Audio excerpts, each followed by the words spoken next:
So the body's a protein-producing machine. Every single cell in your body, except red blood cells, makes proteins. Muscle cells make muscle proteins, actin and myosin. Skin cells make skin proteins, collagen and elastin. Your stomach cells make stomach proteins called enzymes. Your immune system makes immune proteins called antibodies or immunoglobulins. Your eye cells make eye proteins called keratin. So your body's a protein-producing machine. And in order for those cells to make proteins, a gene has to be regulated.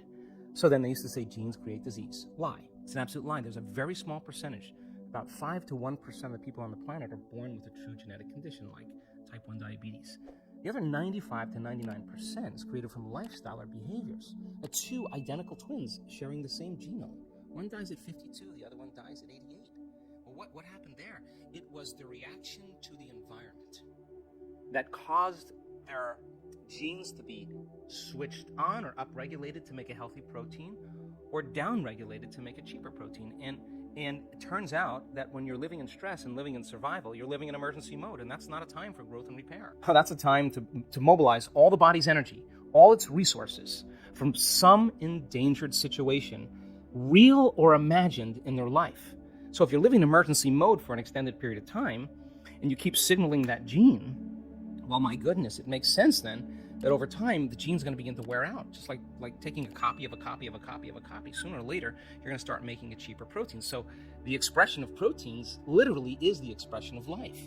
So then, is it possible then to signal the gene ahead of the environment? The answer is absolutely yes. Because if a person's waiting for their wealth to feel abundance, if they're waiting for their health to feel wholeness and gratitude, if they're waiting for their new relationship to feel love, they're living by the old model of reality of cause and effect. Waiting for something out there to change to make them feel better. And here, take away their lack or emptiness. But the moment the person embraces the emotion ahead of the event, if they understood what they were doing and why they were doing it, then if the environment signals the gene, and it does, and the end product of an experience in the environment is an emotion, when you embrace the emotion ahead of the experience, you're signaling the gene ahead of the environment. And if genes make proteins, and proteins are responsible for the structure and function of your body, you begin to become that very person. So it's not our wealth, it's not our health, it's not our new relationships, it's not the things we accumulate, it's who we become. So we overcome the old self, which takes a great act of will and awareness, and we become somebody else. So then when you become it, nobody can take that away from you. In fact, you know that you know how to do it, or you know that you are it. And an abundant person doesn't say, I'm abundant, or a healthy person doesn't say, I'm healthy, I'm healthy, I'm healthy. They don't say that, they are it.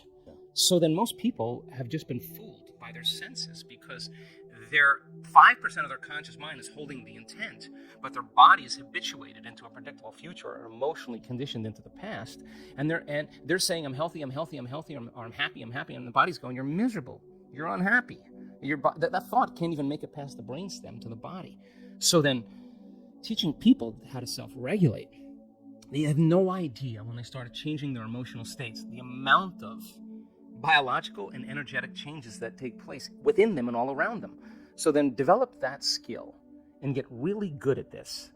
Then for the most part, you wouldn't be so interested in so many material things. You would be interested in facing off with yourself every day and asking, what is it that stands in the way between me and my future?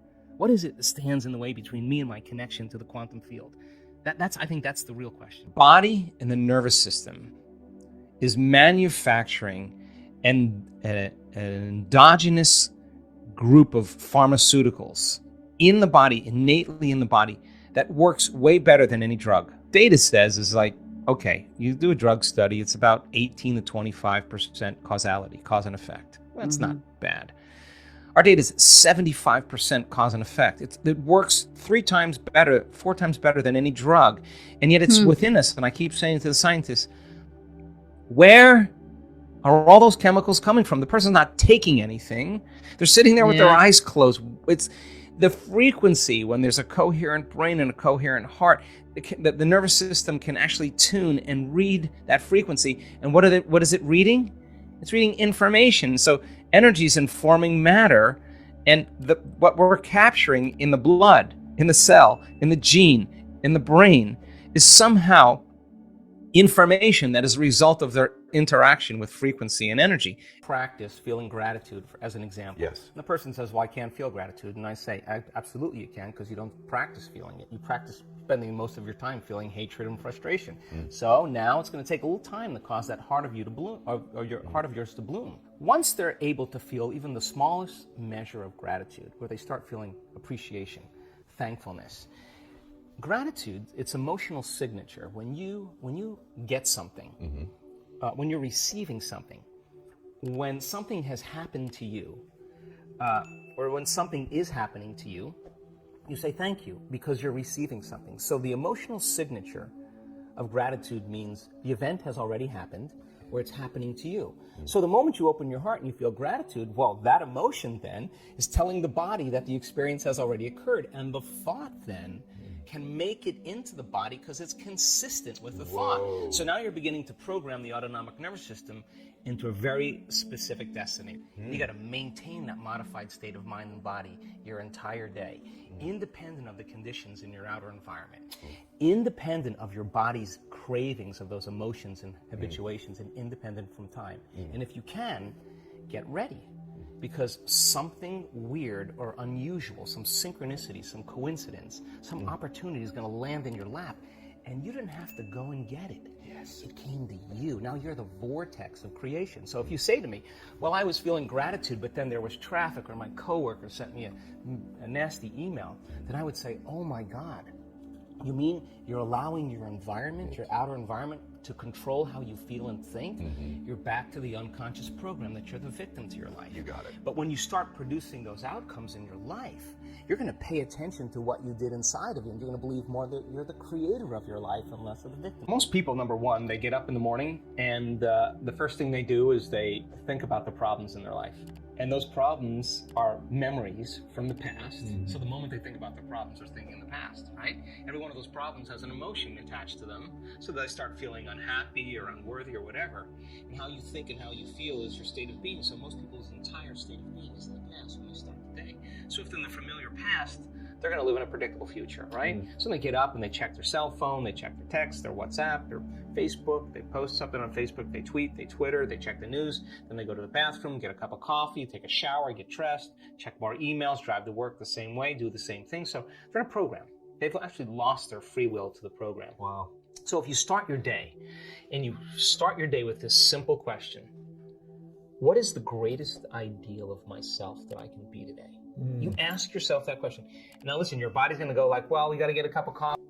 You're not the mind. I'm the mind right now. You're going to sit here. I'm going to feed you. You're going to get your coffee. You're going to do all those things. But right now, this is my time. You're going to obey me, right?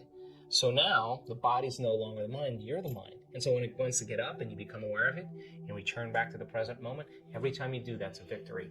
And you're changing some aspect of yourself. So then ask yourself, I do this all the time. Write down 4 thoughts that you're going to stay conscious of the whole day. I can't, it's too hard. You'd be surprised the moment you become conscious of what those thoughts are, how unconscious you've been to them all day, all for weeks on end. Write down what you speak, how you speak, 4 things you want to change, how you act. How do you act? Do you complain? Do you blame? Do you make excuses? Do you feel sorry for yourself? That's a victim consciousness. What emotions do you live by? Is it possible that you're so used to living by guilt you don't even know it's guilt, it just feels like you? Do you allow your energy to drop? Become conscious of those states of mind and body and review them and say, this is the old self. Then say, what thoughts do I want to fire and wire in my brain? And start firing and wiring and start feeling it. What behaviors will I demonstrate today? What choices will I make? One day, one lifetime. And just like you did, rehearse them. Rehearse the whole entire thing. Begin to install the neurological hardware in your brain. And if you keep installing it, the hardware is going to become a software program, and you're going to start thinking and acting that way. And then here's the tough part.